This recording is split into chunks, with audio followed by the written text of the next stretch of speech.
सबसे पहले हम सबसे बड़ी खबर आपको बताने जा रहे हैं कि श्रेया हत्याकांड में एक नया मोड़ आया है। क्या मोड़ आया है, क्या बड़ा खुलासा करने वाले हैं, आप लोग बने रहेंगे। और यहाँ पे देख रहे हैं कि जो दो आरोपी प्रशासन द्वारा ठहराया गया उनके पिताजी हैं। हम इन्हीं से आज बात करेंगे कि आखिर क्या खुलासा हुआ है, क्या मामला है, क्या इनके थ्रू प्रशासन द्वारा कोई नया अपडेट आया है, हम जानने का प्रयास करें। क्या सर आपको कोर्ट ने किसी प्रकार का मांगा है सबूत? देखिए, श्रेया कांड में कंप्लीटली मेरा बेटा निर्दोष है और जो दोषी है वो बहुत बड़ा व्यक्ति है जिसको कि राजनीतिक संरक्षण प्राप्त है। उसके पीछे औरंगाबाद ही नहीं, पूरे बिहार के जितने भी मंत्री, सांसद, सभी लोग बचाने के लिए लगे हुए हैं। और सबसे बड़ी बात है कि प्रशासन जिस तरह से मुझे परेशान कर रही है, पूरी प्रशासन औरंगाबाद जिला का एसपी से लेकर नीचे स्तर तक, एक सिपाही स्तर तक, सारा प्रशासन को बजाबता एक मीटिंग करके एसपी ने, और उन लोग को इस कांड को किसी तरह से सत्य साबित करने के लिए जितना भी हथकंडा अपनाना पड़े, जितना भी गलत प्रयोग करना पड़े, सारा प्रयोग मेरे विरुद्ध किया जा रहा है। जैसे उसका उदाहरण मैं देता हूं कि मेरे बेटे का डीएनए टेस्ट लिया गया। तो डीएनए टेस्ट लिया गया, तो डीएनए टेस्ट के लिए कोर्ट में एक आवेदन दिया जाता है कि हाँ, इनका हमको डीएनए टेस्ट लेना है। तो डीएनए टेस्ट के आवेदन जब प्रभारी देगा, जो आईओ केस का है, तो उसकी एक कॉपी प्रशासन को सुपुर्द की जाती है। एक कॉपी मतलब हमारे जो वकील हैं उनको देने का कानूनन नियम है कि अगर किसी तरह का जांच का कोई भी पटिशन पड़ता है तो उसकी एक कॉपी जो आरोपी हैं उनके वकील को दिया जाना। लेकिन ऐसा इन्होंने नहीं किया। मुझे मालूम भी नहीं था कि मेरे बेटे का डीएनए टेस्ट होना है। संजोग से उस दिन हम अपने बच्चे से भेंट करने के लिए औरंगाबाद जेल में जाते हैं, उसको कुछ नाश्ता पानी देने के लिए। तब मेरा बेटा बोलता कि पापा, आज डॉक्टर आए हैं, कल आए थे मैंने 12 तारीख को डॉक्टर आए थे शाम में। वो बोले कि तुम लोग का ब्लड लेंगे, लेकिन वो ब्लड हम लोग को नहीं लिया, बोले कि कल कोर्ट में तुम लोग का ब्लड लेंगे। तो 13 तारीख को हम बच्चे से मिले। 13 तारीख को बच्चा बताया कि 12 तारीख के शाम में डॉक्टर हम लोग को ब्लड लेने के लिए आया था। हम ब्लड लेने के लिए, हमको शंका हुआ, हम वहां से भागे, तुरंत औरंगाबाद कोर्ट गए। अब कोर्ट में मुझे ये भी ज्ञात नहीं हो रहा है क्या मेरे वकील को कि हमारे बेटे को किस कोर्ट में हाजिर किया जाएगा।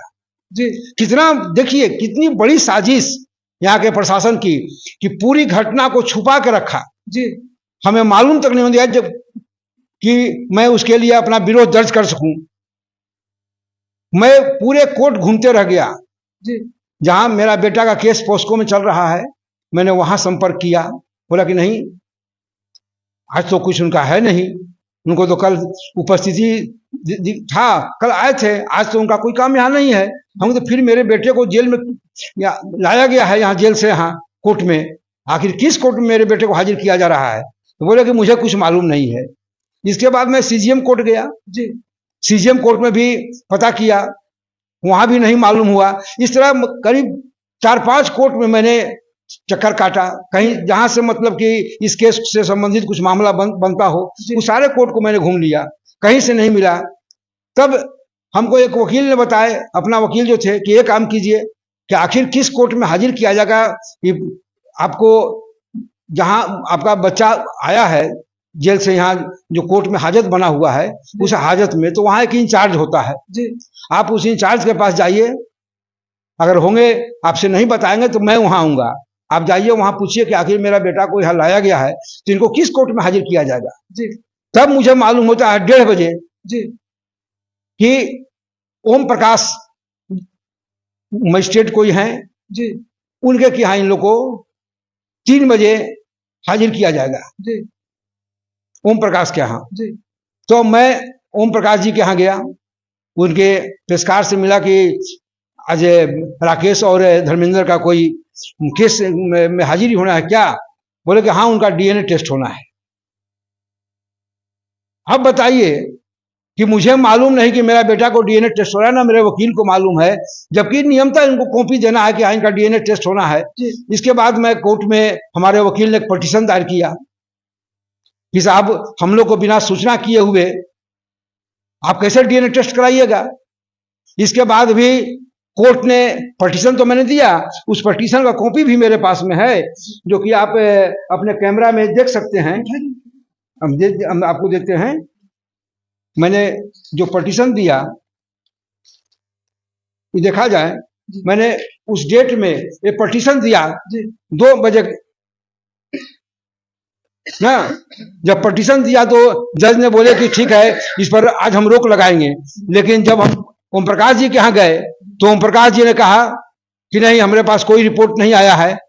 वो पोस्को में जो जज थे वो बोले कि नहीं आप जाइए वहां, बिना आपकी अनुमति के नहीं होगा, बिना आपको जानकारी के नहीं होगा। लेकिन ओम प्रकाश जी के कोर्ट में इतनी मात्रा में जी, आप सोचिए कि कोर्ट में जी कभी भी 30 या 40 की संख्या में पुलिस बल नहीं रहता है जी।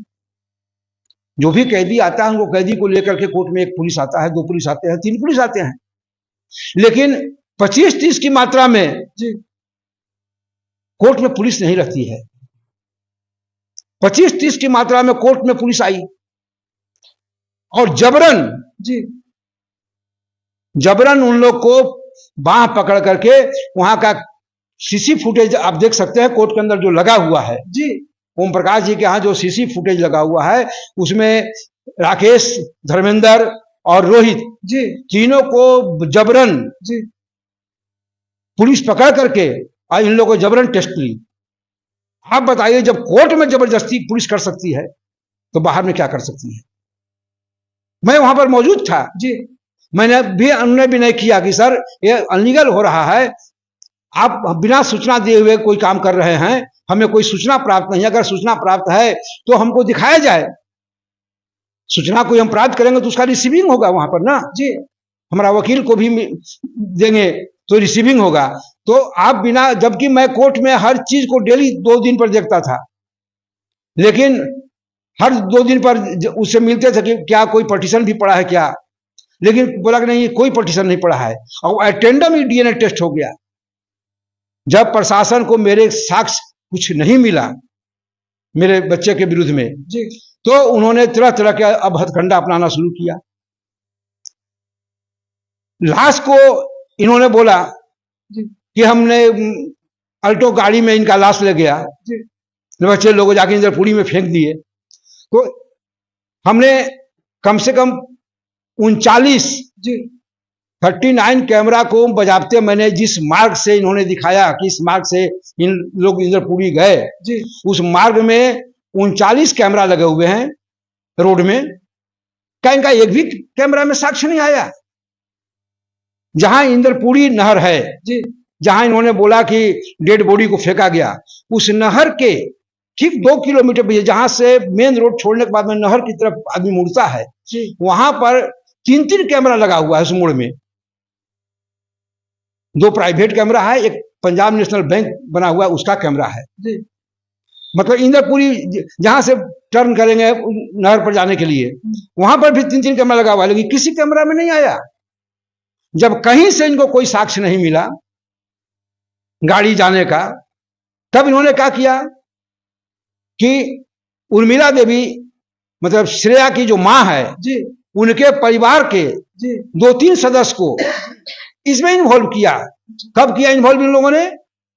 अभी 4 दिन पहले, 3-4 दिन पहले बेटा के डीएनए टेस्ट किया। हाँ, 3-4 दिन पहले इन लोगों ने उनके परिवार के कुछ सदस्य को साक्षी बना करके कि हमने फलाने